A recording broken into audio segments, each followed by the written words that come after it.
Hi everyone. Thank you for coming. It's my pleasure to be here. And today I wanted to talk to you to give you a brief overview about structural genomic variant and why they might matter for evolution, and going into a few case studies to detail the methods mostly. Before I start, I wanted to thank very warmly all the collaborators and people I've been working with on this topic over the last few years. More especially Louis Bernatchez. Most of the empirical work you will see today has been done when I was a postdoc at Université Laval with Louis. And part of the ongoing work you will see is now done with my team at Université de Rennes, CNRS, with support from the ERC. It's not changing. Okay. So we are interested in evolution and mostly the evolution of diversity. And I guess that in genomics, we are really addressing the basic level of biodiversity because this is what some people call the fuel for evolution, the basic variation on which selection acts, and we have this diversity of trait, diversity of species. And when you think about genetic diversity, there is both variation in sequence and variation in structure, and we are quite used to look into nucleotide substitution, but we know that there are longer stretches that could vary, being present, being deleted, being inserted, duplicated. So all of these being this big bag of variant that we call structural variants. Can be short or very long, up to chromosome scale. And this interest has been going on for over 100 years with the first look into the karyotypes and the chromosome. But it is recent, I think, that we are discovering so many structural variants, and also that some of them could be involved in very relevant phenotypes for adaptation, resistance, speciation. And I'd like to argue today that this uncovering more structural variants is shifting the way we consider genetic diversity.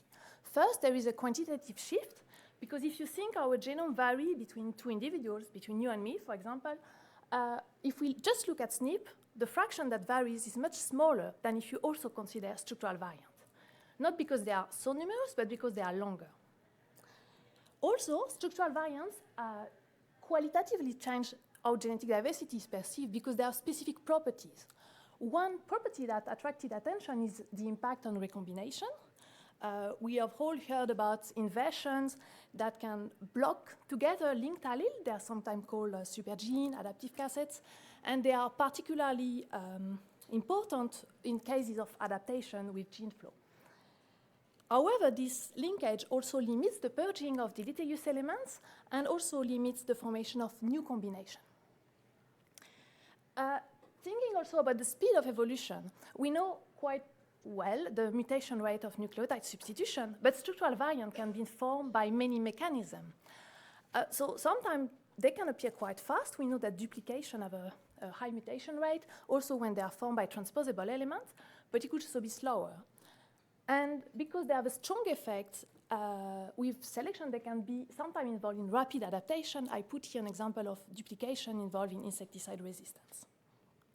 Coming back to this strong effect of fitness, very often it's due to their length and the multiple genes that are inside the structural variants, but it also be indirect with impact on the chromatin structure or epigenetics. And in many cases, they will be deleterious, so start to be a concern for conservation genetics too. So to summarize, structural variants bring more variation that we could ever thought of, and also properties that impact the evolutionary processes. So they have the potential to both favor and limit adaptation and diversification.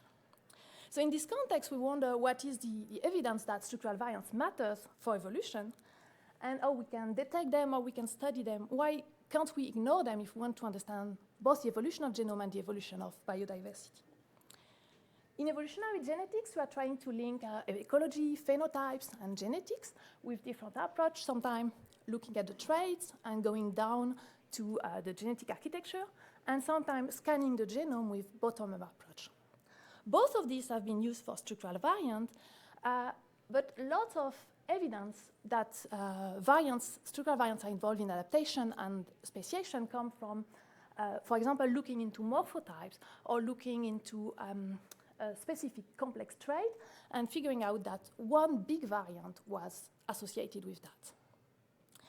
At the other end of the spectrum, bioinformatics methods now allow to scan the genome to detect many variants, structural variants of all types and all sizes, and some of them being important for phenotype, like the colors here, or sometimes affecting, this is an example in which transposable elements are involved in the change in the chromatin state. So I believe that what the community is now is trying to make the link between these two approaches that have been focusing both on very long variants, very small variants, and on the genome and the trait. And well, that's what I'm trying to do with my research too. So I'll show you some case study, although I think there is much to do and lots of room for progress. So the first case study I wanted to show you is this little seaweed fly. It's been studied since the 70s and the 80s for one big variant, so more for this phenotypic point of view, seeing this variation in size and this big rearrangement visible by cytogenetics. They figure out that it was associated with life history and co-vary with habitat. We return to this system with whole genome sequencing on over 1,500 flies. And what we do observe is that this big inversion is structuring within species diversity. So I always use that as a, why can't we ignore inversion? Because if you work on speciation, you would say, oh, maybe this is two species and lots of hybrids. But no, this pattern in the structure plot or the PCA is just driven by 10% of the genome.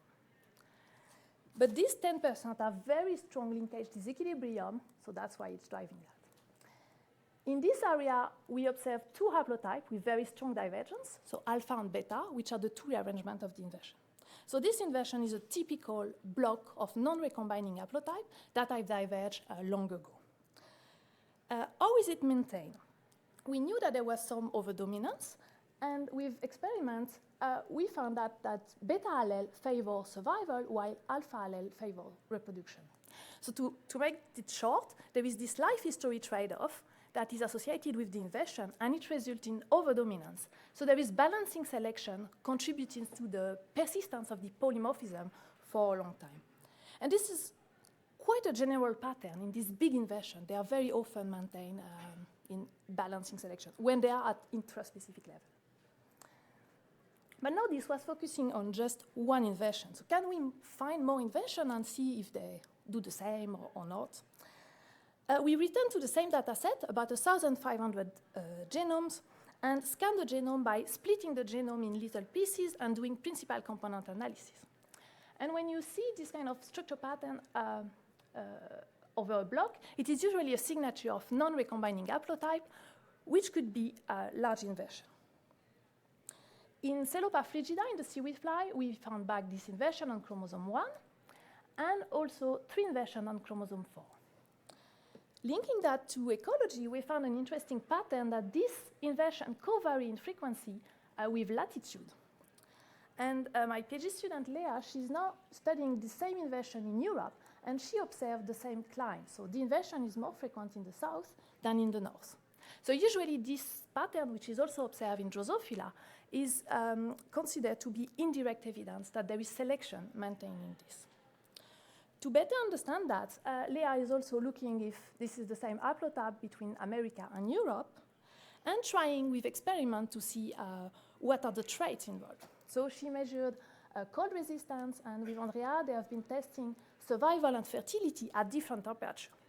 So most of those analyses are still going on, but so far we are a bit puzzled because we don't see really a difference of fitness with temperature between the two haplotypes of the inversion. So any idea welcome how to improve that. Not so easy to link to phenotype. I just want to give a warning about this method. So this PCA method will only detect blocks that are large enough, divergent enough, and that are at medium frequency. The rare inversion won't pop up, for example. But we have other regions that are mysterious. Are they rearrangement? Are they low recombination region? We don't really know yet. So that's a bit of a drawback of this indirect method. So that's why we are turning now to the direct method to detect inversion. And this work has been conducted by master student Fantine. So she used only 4 flies sequenced with long read, Oxford nanopore, And she looked at pattern like this. So this is like when one reads arrive here, is broken, and then is observed at another part of the genome. So this is typical of an inversion, and this supports well the breakpoints of the inversion. So we could confirm this inversion on chromosome 4, and interestingly, the region behind these real breakpoints is smaller than the region of low recombination. So that means that recombination suppression extends beyond the breakpoint. Going for de novo detection, now we wanted to see if we could detect more inversions. So applying the same method, we detect quite a lot of inversion, but we had just few samples, so we are not really capturing all the diversity in the species. And we are a bit concerned that most of the software were mostly designed to detect insertion and deletion. So to add to that, we are now trying to use linked read sequencing, a method called haplotagging. The idea is that when you extract DNA, it's long. So before breaking it into short reads, we used barcodes that are attached to this. And with these methods, then you can look what barcodes are shared. So usually barcodes are shared between nearby genomes, but they can be shared between positions that are quite far away. So this is a signature of an inversion. We could also use this data to genotype on graph. And because it's cheaper, we can sequence many more individuals. So this is quite promising, giving the possibility to do a population-level inversion characterization. So Fantine will keep working on that, and I hope we can give update later. This idea to combine short reads and long reads is not so new, and many people have been doing it. I want to give you an example of what we did with the lake whitefish and Atlantic salmon in a work conducted by Laurie. Because it's, so that means because of the price, we can only sequence a few samples with long reads, but we can supplement this data set with lots of samples sequenced with short reads. So what we do is use the long read and also the short read to make a catalog and represent the structural variants into a graph. So that means there is the reference path and the alternative path, putting the inversion or the insertion. Then on this graph, we can map the short reads and then genotype structural variants. So that gives the possibility to do population genetics on structural variants. Very simply, we can do, for example, FST statistics between species or between population. And an interesting thing we found here is that the structural variants that were the most differentiated between two species of lake whitefish were enriched in transposable elements. I mean, we could find TE sequence inside those structural variants. So that suggests transposable element may be involved in this species differentiation, and it fits with what is known about the species where hybrids suffer from the misregulation of transposable elements. So reaching the end, I hope I have shown you how structural variants can be involved in diversification, both at intraspecific and interspecific level, and give an overview of different methods that can be used to better understand structural variants in evolutionary genomics. I would like to thank you for your attention, and I'm happy to take questions. I'm Natalie. I'm a PhD student at Purdue University, and this is my first talk at Evolution, so I'm excited to share what I've been working on gray whales. So gray whales are baleen whales. They live for about 50 to 60 years, and they travel long distances each year because they migrate between winter calving grounds and summer feeding grounds. And they were once present in both the Pacific and Atlantic Oceans, but they were extirpated from the Atlantic due to whaling. And then in the Pacific, there are two stocks that have been historically recognized in the east and in the west. So here are those ranges. You have the eastern gray whales along the Pacific, or along the coast of the North America, and then the western gray whales on the other side of the Pacific. And you can kind of see the wintering grounds here as well. But I did want to note that the western gray whale wintering grounds are less well characterized than in the east. So all of the populations were severely depleted during commercial whaling, and the western stock was considered completely extirpated by many authorities, but some thought that a few whales had survived the whaling. And then when commercial whaling was banned in 1982, the numbers rebounded. So in the east, it actually got to a height of about 27,000 whales.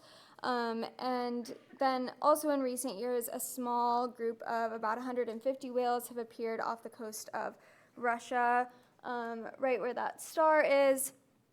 But it's unclear what the origin of those whales is. So are they eastern gray whales that have kind of moved over into the western Pacific, or are they a remnant population?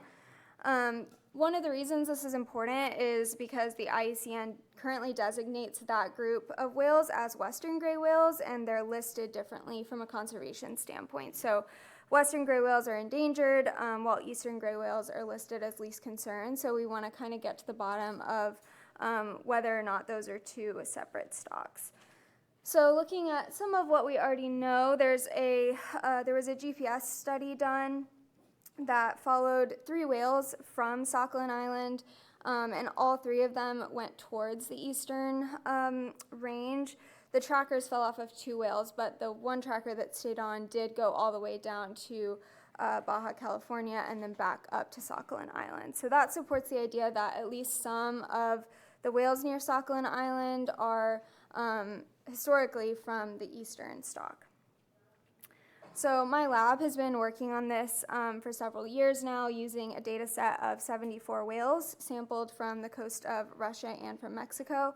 And so I'll share some results that have been previously published, and all of this is with the goal of clarifying evolutionary history and contemporary structure in these whales.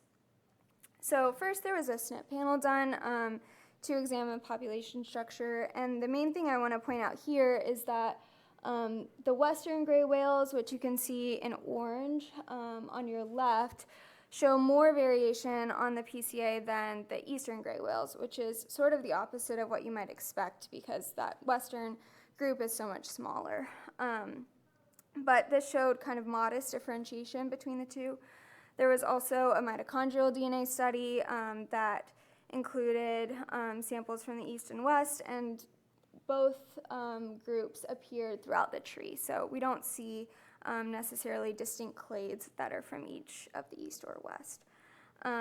There were also 3 genomes sequenced to a higher coverage than the west. So with those, there was a PSMC that they were able to do, and this showed that historical demography was pretty similar between the east and the west. Also from those same 3 genomes, there was Abba-Baba analysis, which did not show support for ancient admixture, so kind of supporting the idea that historically there were 2 stocks in the Pacific. And also in the West, there were fewer runs of homozygosity, but those runs were longer and covered a higher percentage of the genome. So I wanted to kind of get into this with a data set of whole genome sequences from these individuals and kind of going through these hypotheses. So I'll kind of break them down one at a time.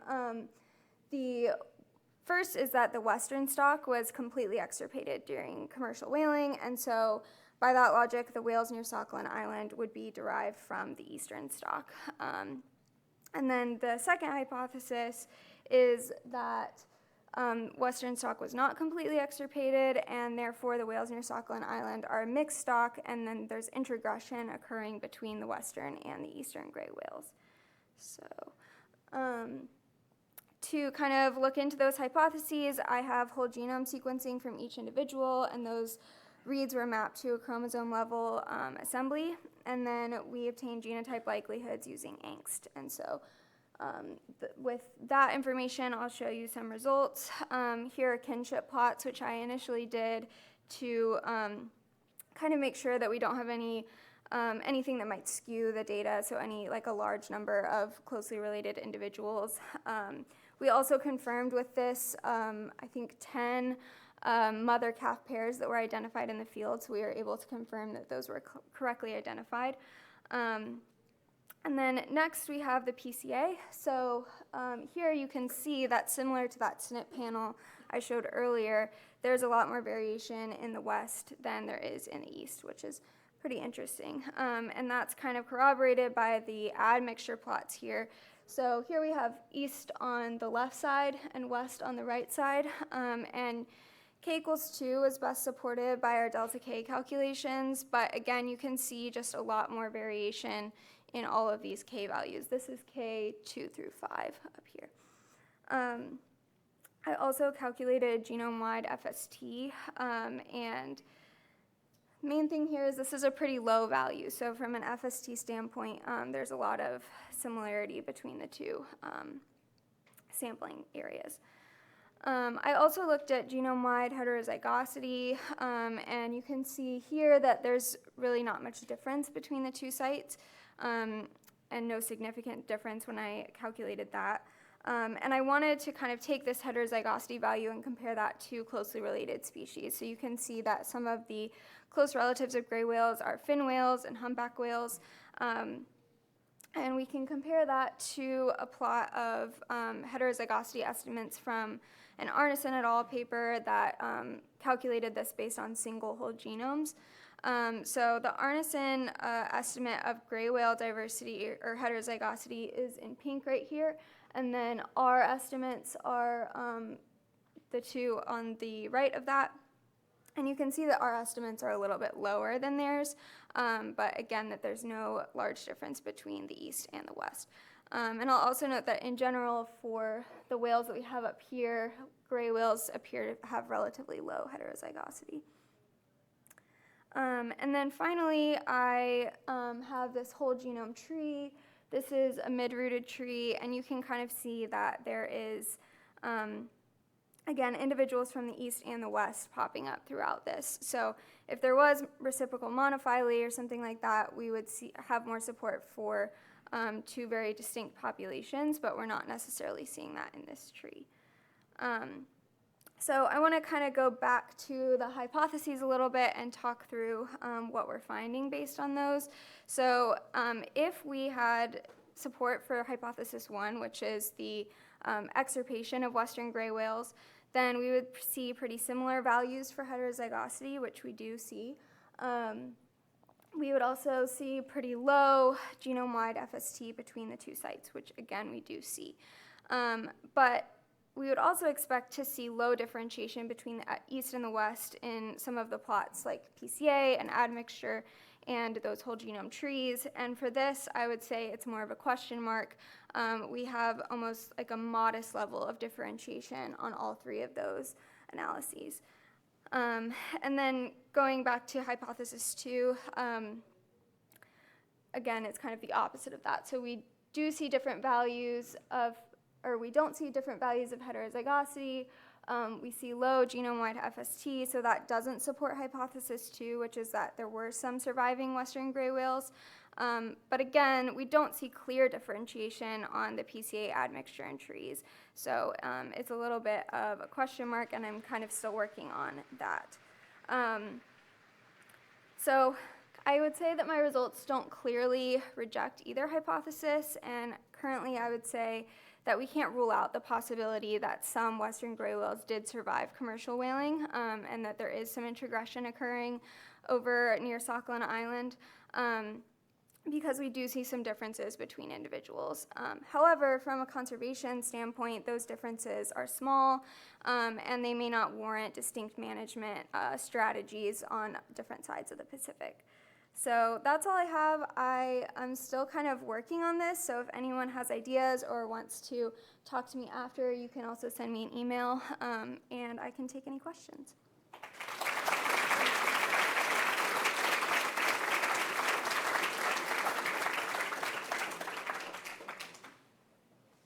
Have you looked at the copy number variation? Maybe that could give you a better differentiation. I haven't done that yet. Historical samples from museums so that you can test a hypothesis about how maybe population structures change pre and post potential extirpation? Yeah, I wish. That would be really nice. As far as I know, we don't have any samples. Yeah. Yeah, so the western population seems to be subdivided into two groups. Mm-hmm. Have you looked at anything, if there are differences in geography or behavior or something among these two plates? I think we don't know a whole lot. I mean, we do have those few tracking studies, but otherwise, you know, they were all sampled from the same site, so. Okay, I'm going to get started. So we're going to be switching from whales to oysters, so a little less charismatic. But I'm going to be sharing some results from my dissertation, which is investigating the effects of coastal stressors on the distribution of genomic variation of oyster populations in Narragansett Bay and Rhode Island. So the eastern oyster plays many important roles, both ecologically and economically. However, wild oysters globally have experienced declines in biomass due to overharvesting and habitat exploitation. Efforts are underway to restore oyster populations back to what they once were. A lot of these initiatives, especially kind of focusing on Rhode Island, they focus on more localized scales. But for recovery to be successful on larger scales, we need to consider, one, how populations are connected across larger spatial scales, and two, what factors may be preventing or promoting connectivity. So oysters have a biphasic lifestyle with a sedentary adult stage and a pelagic dispersing larval stage. And so it's this larval stage that they're entirely dependent on as the only means of gene flow across populations. However, the larval stage is more sensitive to stressors like acidification, increased temperature, or sewage effluent. So the presence of these stressors can effectively limit gene flow through mass mortality events at the larval stage. Selective mortality can create genotypes that are more resistant to these stressors, allowing these individuals to disperse. And it's these genotypes that we're particularly interested in because they can provide insight into adaptation potential to conditions under ongoing climate change and impacts from humans. So because the more sensitive larval stage plays such a crucial role in the connectivity of populations, this research works to incorporate larval information into a seascape genomics framework to investigate how larval response to coastal stressors shapes the distribution of genomic variation in populations. And so we sampled oysters from 6 different localities in Narragansett Bay. I'll be referring to the localities by their abbreviations that are presented here on the map. We compiled environmental data from several long-term collection programs and data loggers. We started with this really large environmental data set that included full summer and per month average minimum and maximum values for temperature, salinity, pH, and dissolved oxygen. We included these summer month specific values because oysters typically spawn in May or June, and the larval development period is only a few weeks. So including the summer, the month-specific values can provide a better picture of the conditions when larvae are likely to be present in the water column. So aside from our sewage effluent variable, many of these other variables are intrinsically collinear, as we can see in this PCA. So to reduce effects of collinearity, we used k-means clustering to identify groups in the data. The variable that's closest to the centroid of the cluster was chosen to represent the group. And for the sake of interpretation downstream, the represented variable was renamed to generalize the group. And then we also saved scores for PCs 1, 2, and 3, as they explained a large proportion of variance in the PCA. And so this gives us an updated environmental data set with 13 variables, which includes sewage effluent, the representative variable per PCA cluster, and the PC scores. And before I move on, I just want to mention that there's this natural environmental gradient that exists in Narragansett Bay that moves from north to south. And so when we look at salinity, we can really see this increase in salinity as you move from the northern bay further south. And the sites that we sampled kind of fall along various parts of this gradient. And I mention this now because it will come up later. And so we used expressed exome capture sequencing, and this is a targeted capture approach where you can use messenger RNA from your study organism to create sequence capture probes, and you can hybridize those probes with the genomic DNA from your organism, which gives you selective enrichment of exon sequences or the protein coding sequences of your study organism. My lab mate, Jacob Green, will be giving a talk on Monday to kind of address ways that we're optimizing this approach, so I encourage you to check it out. And so this study, we are taking genomic DNA from the adult oysters that we sampled, But then we're using probes from messenger RNA of larval oysters that were exposed to multiple coastal stressors. So that's where we're incorporating this larval information into the study. And my advisor, Jonathan Piritz, will be talking about kind of the details of this larval stress experiment and more research that our lab is doing tomorrow. And so when you hybridize the probes from the RNA of your larvae with the genomic DNA from the adult oysters, you get selective enrichment of exon sequences of adult oyster DNA that are related to and informed by larval response to coastal stressors. And so with this set of exon loci, we performed demultiplexing, quality control, alignment to the haplotigmast eastern oyster genome. We did variant calling to identify single nucleotide polymorphisms, or SNPs, and filtering, and all of this was done using the docent pipeline. We then used outlier detection programs to identify SNPs putatively under selection, using both differentiation-based outlier methods and genotype environment association methods. And this gives us two working data sets, a set of neutral SNPs, or those that are likely not under selection, and then outlier SNPs. And so we know in the GEA-based outliers that they have strong associations with the environmental data, so additional GEA analyses later in this talk will focus on the 137 differentiation-based outliers. And so if selective pressures are driving patterns of genomic divergence in these populations, we hypothesize that we'll see stronger associations between the outlier SNPs and environmental data compared to the neutral SNPs. So the next set of results that I'll be showing are based on a redundancy analysis. So I'm going to provide kind of a brief overview of the RDA model. I'm using a figure from Capblanc and Forrester 2021. So RDA is a multivariate method. It's helpful to use in seascape genomic studies, as these studies usually involve large genomic data sets and multiple environmental predictors. The redundancy analysis models the effects of explanatory variables on a response variable. In this case, the response variable is a matrix of allele frequencies calculated at each locus for all of the populations.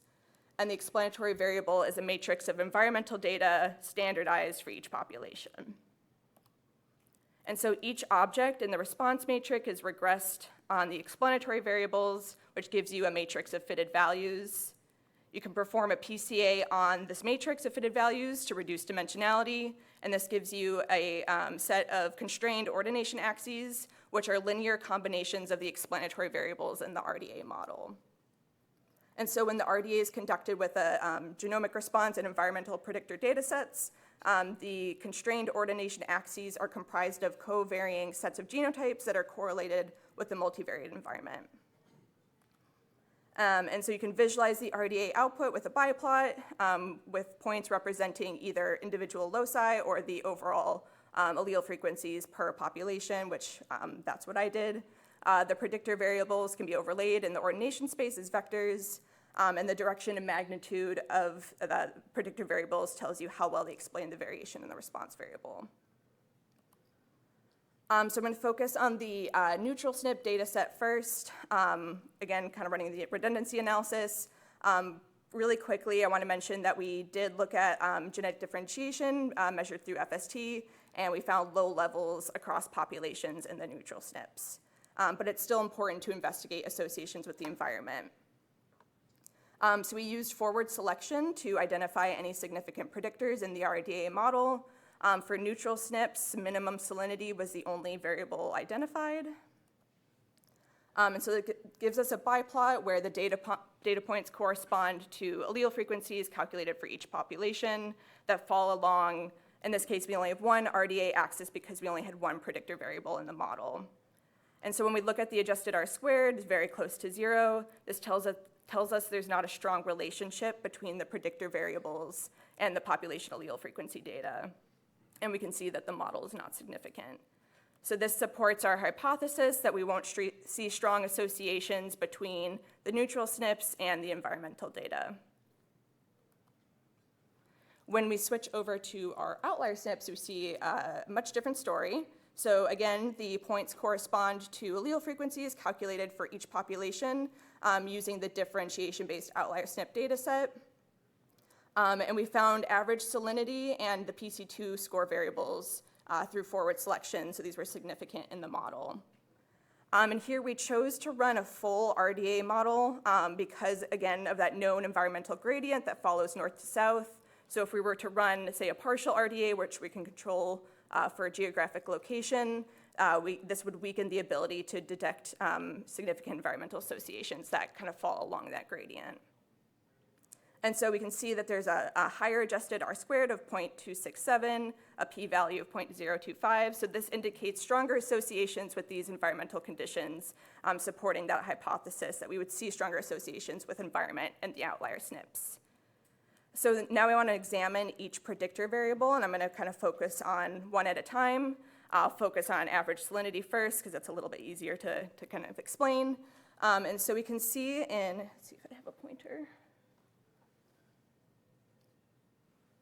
There we go. So we can see that our PVD and MCD sites are kind of grouping together from the other four populations with average salinity as the explanatory variable in that pattern.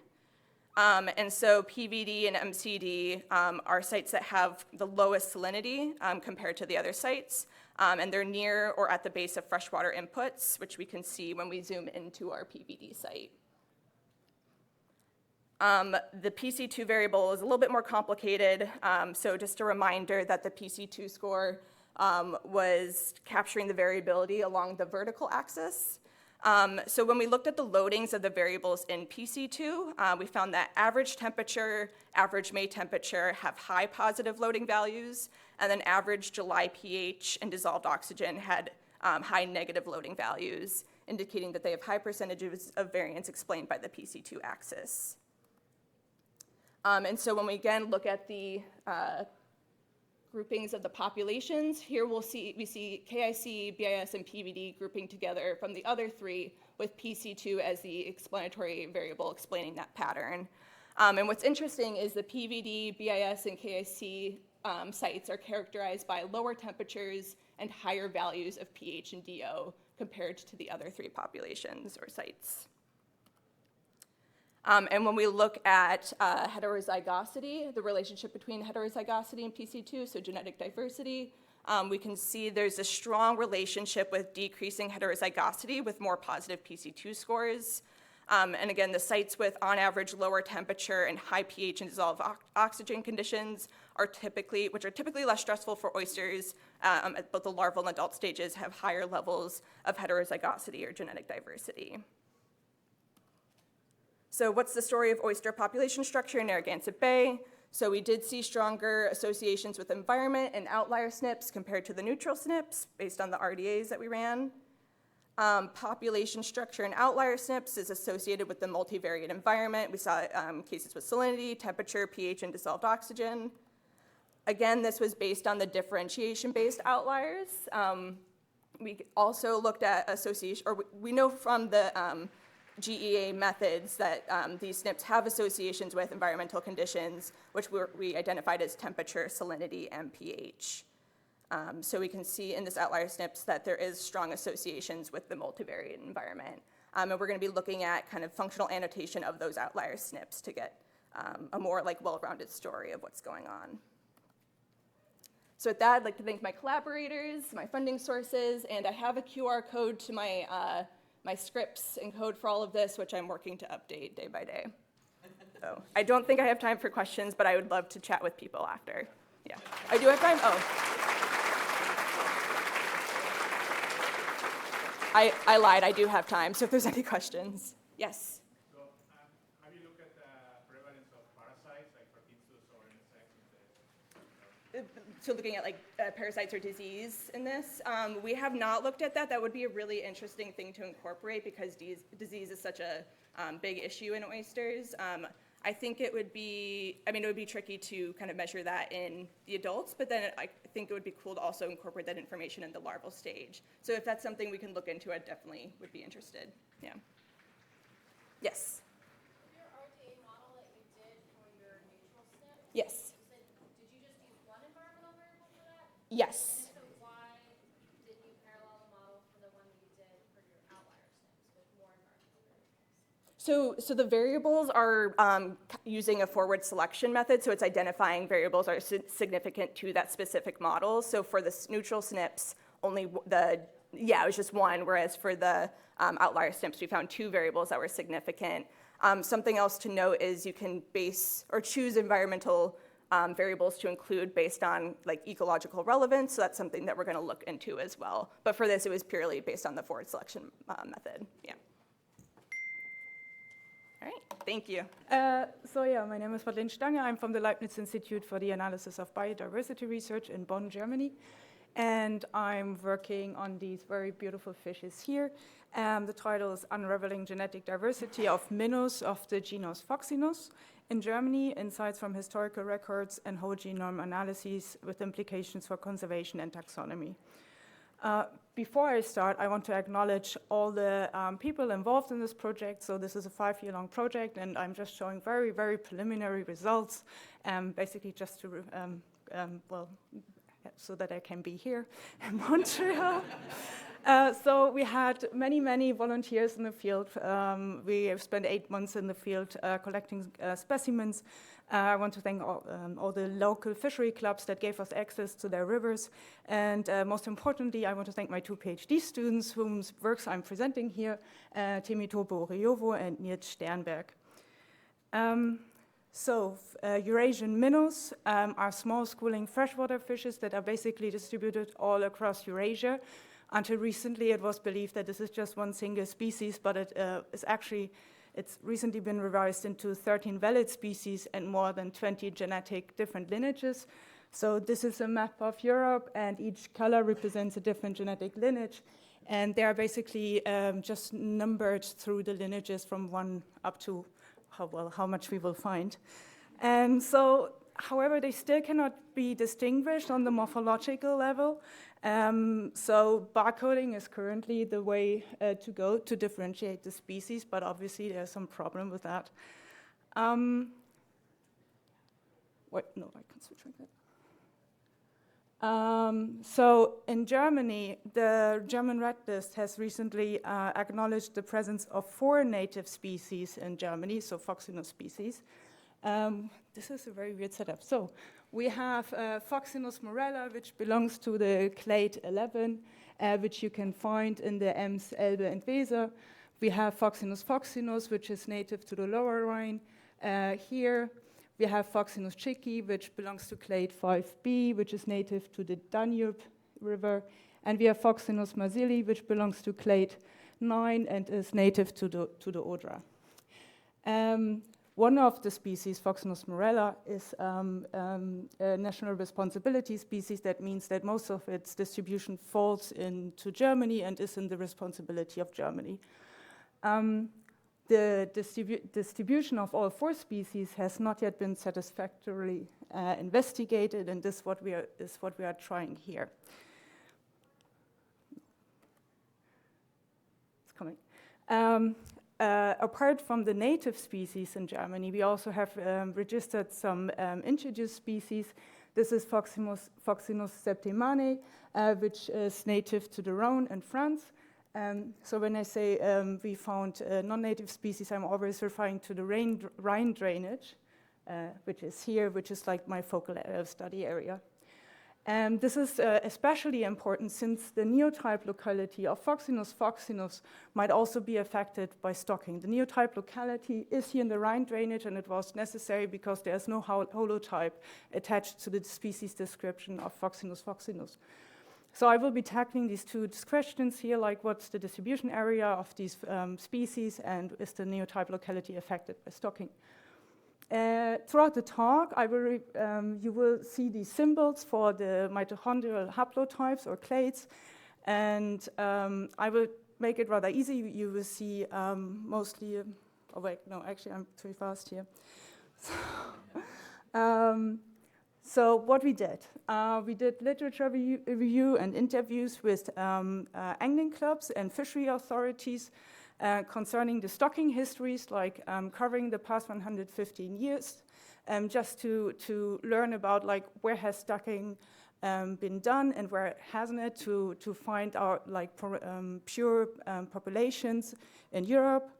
We then collected more than 300 specimens from Rhine, Weser, and Danube in Germany, from the Elbe in the Czech Republic, and from Seine, Meuse, and Rhône in France. We applied whole genome resequencing to these specimens. We have a haplotype-phased reference genome for Foxinus foxinus, where we mapped those sequences against. We extracted the barcodes using My2 gene extractor, and we extracted more than 6 million SNPs, which we then employed into principal component analysis and admixture analysis. In the following, we will only see the PCA, and I will use the shapes of the specimens for the specimens that refer to their clade identity, so the mitochondrial haplotype, and you will see then colors which highlight their admixture identity based on the nuclear SNPs. And here we go. So this is the result from the 6 million SNPs. You can see the shapes and their haplotype identities here. And the asterisks denote unstocked populations where we are sure from the interviews that there was never been stocking. Here we have the samples from Danube, Elbe, Weser, and here we have the samples from the Rhine, where we then also find the neotype locality. So as you see, we have these very nice, we have, so no, so we have no incident of hybridization in these populations. However, we have a different pattern when we look at the haplotypes of Foxinus foxinus, which are basically all over the place when we look at the nuclear SNPs. And the same is true for Foxinus zycki, which goes all over this space, and the barcodes for Foxinus septimani also go all over this space here. So now I use the highlighting for the admixture analysis. We stick again for our very clear, easy populations. So Danube Foxinus zycki is 100% pure. The same is true for Foxinus morella and Foxinus septimani. However, we did have some surprises when we looked at Foxinus foxinus. We have two different genetic clusters in Foxinus foxinus. One belongs to the Seine population and one belongs to the Meuse population. And the same here in the Rhine, which we were, and so in Foxinus zycki in the Rhine, we were really surprised to find this genetic cluster, as we always thought that specimens in the Rhine were stocked with specimens from the Danube, but this seems not to be the case at all.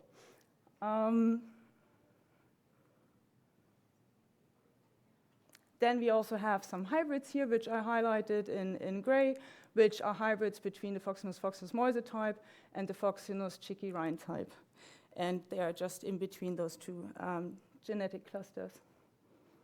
So in summary, regarding the distribution of the selected Foxinus species, we have two additional genetic lineages that were observed, which are just as distinct as the described species so far. So within the CO1 clade 10, we find two genetic clusters in the Meuse and one in the Seine. And in the CO1 clade 5b, we find a genetic cluster in the Rhine and a genetic cluster in the Danube. Now, what's the situation in the neotype locality? This is the same plot, but I indicated those individuals that derive from the neotype locality in a more bold font. And the neotype locality is a river called Agger, which flows into the Zyck, which then flows into the Rhine. And it's really not the entire Agger River, but really the neotype locality. It's only those specimens from this precise location that we are looking at. So we do find three different kinds of barcodes. So, well, there must have been some hybridization. And when we look at the nuclear pattern, we see that most of them are of the Foxinus foxinus Meuse type, but we also have two hybrids here. So, summarizing the credibility of the neotype locality, we have barcodes from three different haplotypes. 14 individuals are 100% pure Foxinus foxinus Meuse, and 2 are hybridized Foxinus zycki of the Rhine type. So in conclusion, whole genomes aid in identifying the genetic conservation units. So they show us the diversity among the different species and the high hybridization status. The neotype locality of Foxinus foxinus is affected by stocking, so sequencing the neotype that was designated by Kodala in 2007 would help resolving the validity of the selected individual. Yeah, and with that, I thank you very much for listening, and I have some extended acknowledgement.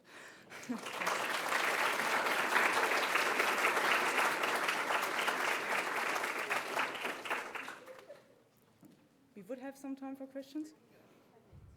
Yeah. I think he was first. I wanted to ask about the hybrid. Yeah. Do you know about their reproduction type? Like, is it just normal hybrid? Because in foxinus there are no asexual things. And do you know something about these ones? So actually my project is mostly dealing with the hybridization, but we are just collecting the results, so we don't know yet. So we are looking at their ecology, morphology, and like trophic differences. And we don't know whether there are any preferences of any of the species towards any sex and so on and so forth. So far we don't know anything. Yeah. How has your kind of association and insight from local fishing clubs or maybe government restocking programs changed how you thought about the distribution of this species and the potential for hybridization over its range? Like, has it informed So this is really, really new. So we are always playing back our results to the angling clubs. Most of them are really interested. There are some that say, but we never did that. That can't be true. And so we have both of these sides. So next year we are planning a little bit larger event to really inform them about the results. But since this is already really fresh, like 2 weeks and so on, so we didn't have much time to play all the results back. Yeah. You said that the species are valid. What is like the basis of that? Is it like Taxonomy. taxonomy? Yeah. Morphology, no ecology, no genetics. So for the valid species, it's hard, like taxonomy, systematics, all the characters. But I think genetics also went into that. Yeah. So the next goal then for those subspecies or nuclear entities that we found would then be to go also check the morphology and whether we find taxonomic differences, because right now it's really hard to see, like everyone is saying it's just like a potpourri. They are like so weird, they are so heterogeneous within each clade, but this is probably because they are not one clade. There are actually many more entities in it. Yeah. Okay, thank you very much.